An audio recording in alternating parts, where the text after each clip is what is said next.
Goedenavond, zondag 24 oktober. Dit is het Zeeuwse nieuws van vandaag.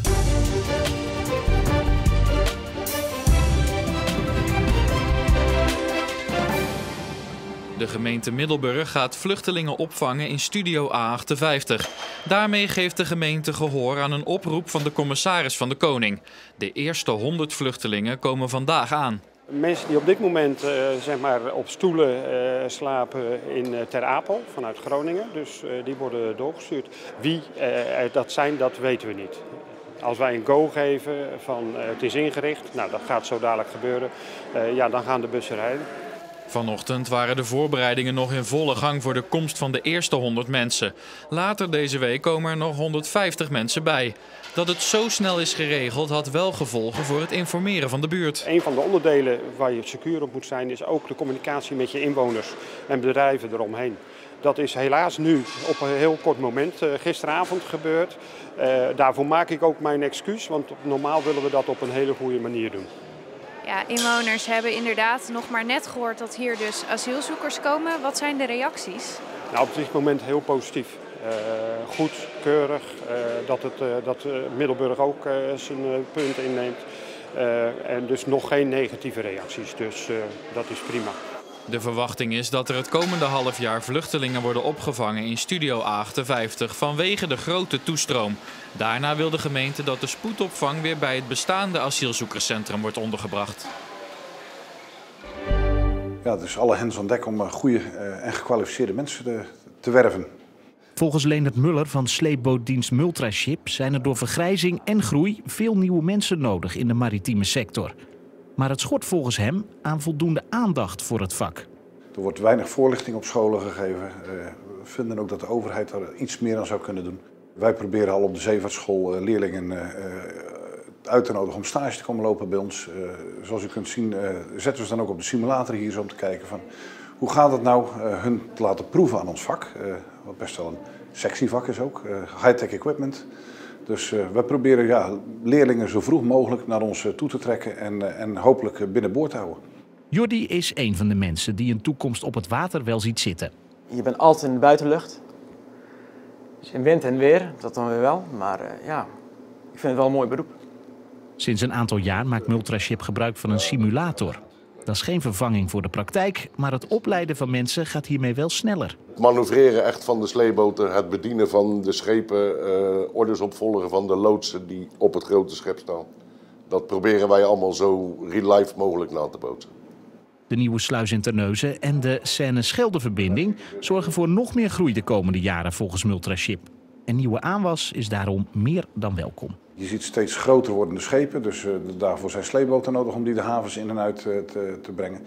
De infrastructuur van de havens groeit niet mee met de groei van de schepen zelf. Dus sleepboten worden absoluut meer en meer noodzakelijk.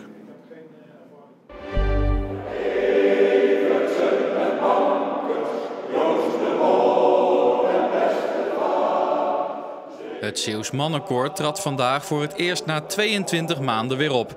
Dat deden ze in de Heilige Maria Magdalena-kerk in Goes. Wij moesten even weer terugkomen, even poetsen, zeg ik altijd. We moesten even poetsen. Maar het gaat wel goed. Ja, je merkt dat de kracht wat minder is. Maar ja, dat is het als je heel lang niet gezongen hebt. En leeftijd speelt ook een rol. De oudste die vandaag op het podium staat, soms zit, is 93. Moesten jullie de kelen nou ook weer flink smeren om weer een beetje op gang te komen? Nou, al die tijd dat we niet konden repeteren, zijn we wel met het smeren doorgegaan natuurlijk. Ik vond het een feestje. Ik heb heerlijk gezongen. Heeft u het gemist de afgelopen tijd? Wat dacht je? Heel erg. Het koor heeft na al die maanden geen leden verloren. Toch is er wel iets veranderd aan de mannen. We hebben wel nu vandaag ter plekke besloten dat de jasjes open moeten blijven. Want er zijn mensen die hebben in die 1,5 jaar wat kilootjes erbij gekregen. En zijn er nog meer veranderingen in die 1,5 jaar gebeurd? Hebben jullie nu ook gedacht, misschien moeten we eens vrouwen toelaten? Nou, dat is als ze als man kunnen zingen, is het niet uitgesloten. Maar in ons huishoudelijk reglement staat toch echt dat het een mannenkoor is. En voor de sport gaan we nu naar Jan-Jaap Corré. Heel Kloetingen juichte gistermiddag en dacht dat de 3 punten binnen waren toen in blessuretijd Regilio van der Pitten de 3-2 binnenknalde tegen het Rotterdamse Neptunus Schiebroek. Dit lijkt een zuiver doelpunt op het eerste gezicht, maar toch werd hij afgekeurd. En de reden zie je zo in Omroep Zeeland Sport. En daarin meer opmerkelijke voetbalmomenten, want bij Terneuzen tegen Filipijnen gebeurde ook iets dat je niet iedere week op de velden ziet.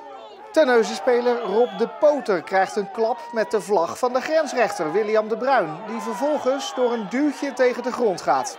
Daarna wordt er wat heen en weer geduwd tussen spelers. De Poter krijgt rood van scheidsrechter Wim Broekhoven en ook de vlagger wordt vriendelijk verzocht het veld te verlaten. Er vielen ook nog doelpunten in de wedstrijd, die zie je zo. En verder beelden van de laatste wedstrijd van het WK-seizoen van Nancy van de Ven, motocross dus, en beelden van de start van de Zeeuwse ATB-competitie in Wemeldingen. We hadden vandaag een zonnige dag onder invloed van een hoge drukgebied boven het oosten van Europa. Er was sprake van een strak blauwe lucht met alleen soms wat hoge wolkensluiers. En de temperatuur komt te liggen rond 13 à 14 graden. Vanavond en vannacht krijgen we bewolking en perioden met regen in de loop van de nacht. De wind is daarbij matig en komt uit het zuidwesten. Vlak aan zee is de wind soms vrij krachtig. Morgenmiddag krijgt de zon af en toe even ruimte, maar we krijgen ook geregeld enkele regenbuien. Soms ook wel even een bui waarbij in korte tijd flink wat regen kan vallen vlak aan zee. Het wordt ongeveer 15 graden morgenmiddag. En dan zien we de dagen daarna opnieuw invloed van een hoge drukgebied boven Midden-Europa liggen. En dat zorgt ervoor dat het na dinsdag overwegend droog zal blijven met regelmatig zon en vrij zacht weer met maxima rond 16 graden. En tot zover Zeeland Nu voor vandaag. Straks dus nog Omroep Zeeland Sport en voor nu nog een fijne avond.